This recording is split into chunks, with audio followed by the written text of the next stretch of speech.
So guys, आज हम सबसे बेस्ट और इजी और फ्री तरीके से बिजनेस या विजिटिंग कार्ड को एक्सेल में कैसे सेव या कन्वर्ट कर सकते हैं, डिटेल्स को जल्दी और आसानी से सर्च कर सकें।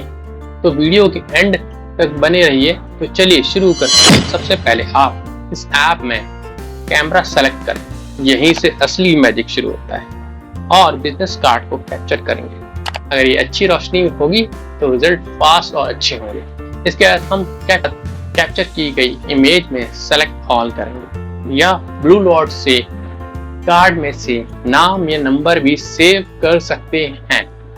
मैं सारे डिटेल्स निकालने के लिए सेलेक्ट करता हूं और कॉपी पर क्लिक करता हूं। अब अपने एक्सेल शीट को खोलें और कॉपी किए टेक्स्ट को पेस्ट करें। बस हो गया, आपका बिजनेस कार्ड डेटा एक्सेल में है। इतना आसान है ना।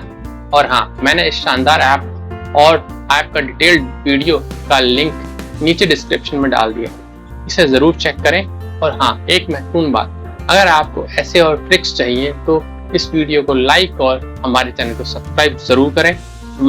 आपका समर्थन हमारे लिए बहुत मायने रखता है। धन्यवाद।